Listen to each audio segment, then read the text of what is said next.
Welcome back to the Pinterest Board Mama podcast, where we're shifting ideas around prioritizing yourself in motherhood. This is where moms get to completely transform their health and show up as the mom they desire to be without the mom guilt. They become their Pinterest Board Mama selves. I'm your host, Amanda Verrick. So this week's topic I want to share with you is all about anxiety. And it's very near and dear to my heart, and it is truly emotionally charged for me, because I walked through years of dealing with anxiety. And I finally reached my max limit with anxiety a few years ago. It was unbearable. I couldn't find a way out. And while I had people who were supportive, no one really had the tools to help me get out of a daily battle that I was trying to break free from. I was told that my anxiety wasn't normal.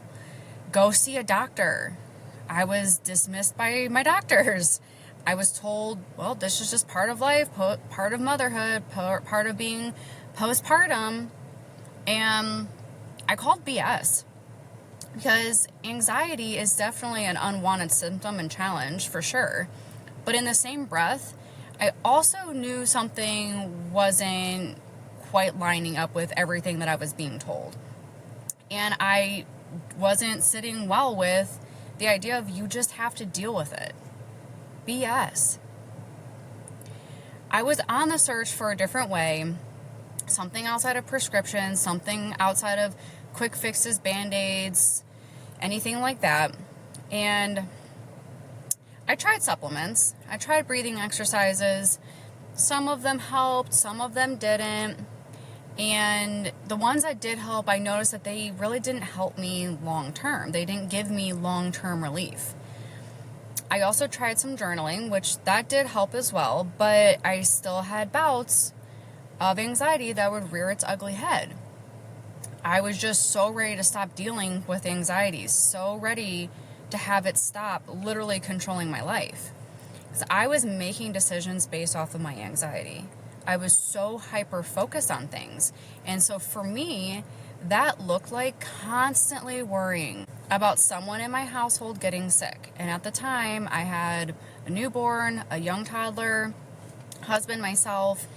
I was also worried about something bad happening to my kids, like constantly worrying, constantly playing out these stories, these thoughts.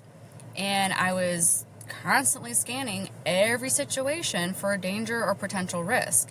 It was consuming my life, and it wasn't a way to live. Like, I wasn't living anymore.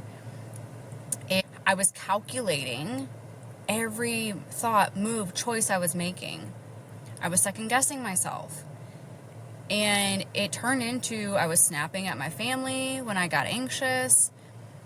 I was less patient with my kids.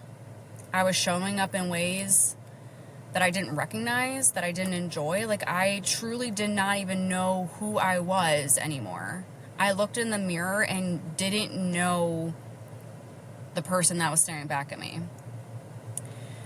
So here's the thing with anxiety. It's not something that you can just snap your fingers and say, okay, turn off today. I wish we could sometimes, but it's literally how your brain is wired to process fear and emotional responses. So the way anxiety works, you experience a trigger. Maybe it's something you read online. Maybe it's something your kid does, something your spouse says. And while that thing isn't meant to hurt you, or it's not meant to trigger you, it does. And your brain perceives that as a threat. When this happens, your body will go into fight or flight. You may have heard of that. It's your stress response. And then your body releases cortisol. So this entire experience gets stored in your body, gets stored in your nervous system, and in the part of the brain that is responsible for memory. So now, when this thing or something similar happens again in the future, because it will, your body and nervous system are like memory foam. It recognizes this experience and will react in the same exact way. In fear, stress, fight and flight, and release cortisol. It becomes your body's default response, your safe response. It's what's familiar. It is what becomes easy. So it's a pattern that turns into the story your brain tells you about when that experience comes up. And now, welcome anxiety. See, anxiety is a nervous system and brain wiring. It's a narrative. It's a group of experiences that your body just got familiar with dealing with in a certain way. And this isn't to shame or blame you. This isn't to hate yourself, hate your body, hate your brain. This was a safety mechanism. This was something that your body did in order to keep you safe. So remember, your body and brain didn't do this to create a problem for you. This response came from keeping you safe in what was a perceived unsafe situation. So, if we want to truly break free from anxiety, we have to change the narrative. And we get to do that by rewiring the experience, rewiring the story, your nervous system. We have to create safety within your mind and your body.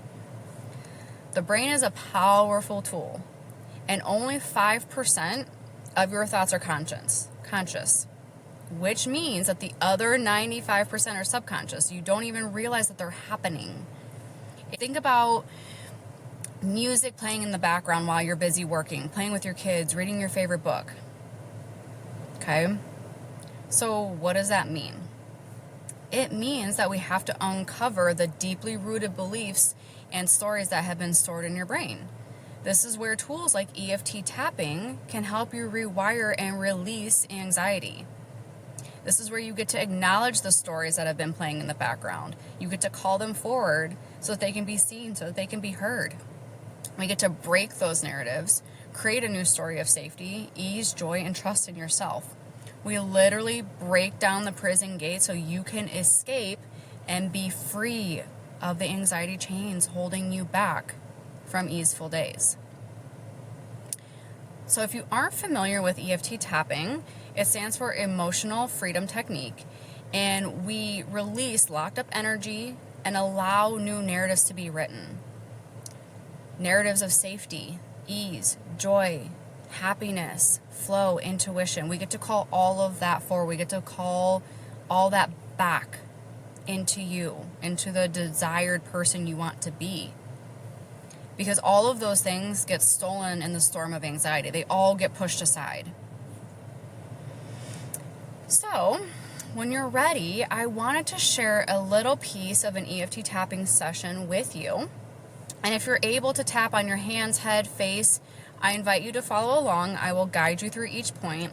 But if you find yourself driving or unable to tap safely, just listen along and you can still repeat after me. So as we're getting ready, I just want you to take a deep breath in through your nose.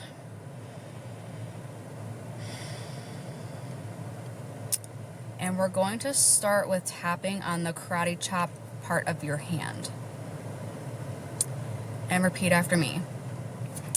Even though I've been living in fear, making decisions based on fear,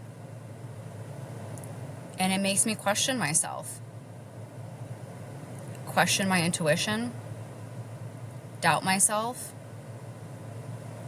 and it feels really heavy.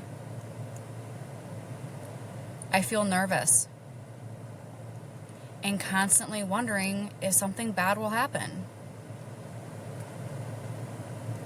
I feel like I'm always waiting for the other shoe to drop. I walk through my days praying something bad doesn't happen.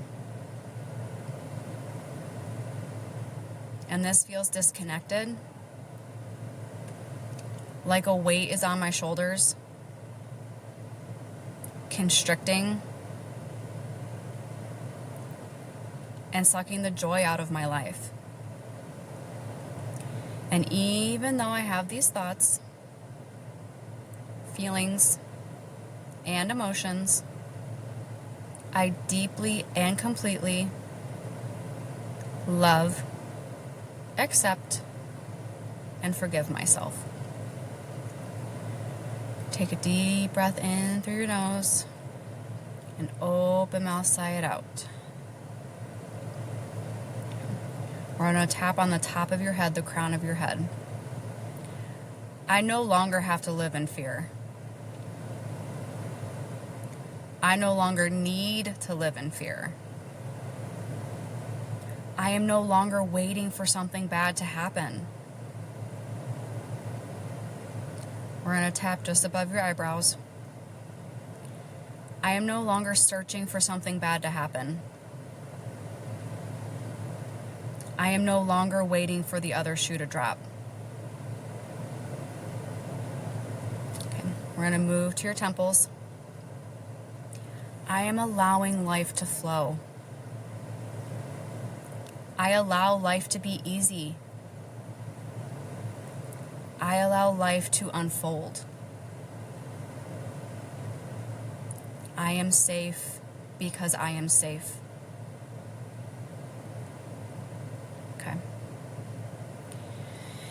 So this was just a short piece of a full session. And I just wanted to share that with you just to give you a little taste, because this is the path to rewire anxiety. And since I have implemented this practice, I rarely have anxiety pop up. And if it does, on the rare occasion, jumping into this practice stops it right in its tracks. And after a few short weeks of doing this, it completely changed my relationship with anxiety. Because I'm no longer living in fear. I'm no longer living in doubt. I'm no longer scanning every room, situation, place that I am for something bad to happen. I'm so grateful for this practice and how it's changed my life for the better. Because who knows, I could still very well be dealing with anxiety today. So if you really loved this mini session, I invite you to hear more inside the Calm Code. I designed this 3-day anxiety reset to help you go from anxious, battling daily anxiety to calm, connected, and showing up as the woman and mom you love to be. So I have the link in the show notes below. I would love to see you inside the code. It is completely life-changing in all ways. And I would love to connect and hear from you as well. You can find me on Instagram at Amanda Rurk. I also have the link below in the show notes. And let me know if you have any questions about the Calm Code or balancing your health with motherhood. I would love to hear from you, answer any questions that you have. You can DM me on Instagram. I would love to hear from you. And lastly, if you loved this episode, I would be so grateful for a review, a share, a comment. Let me know what you think below in the review section. And love always, your Pinterest board mama bestie. Bye.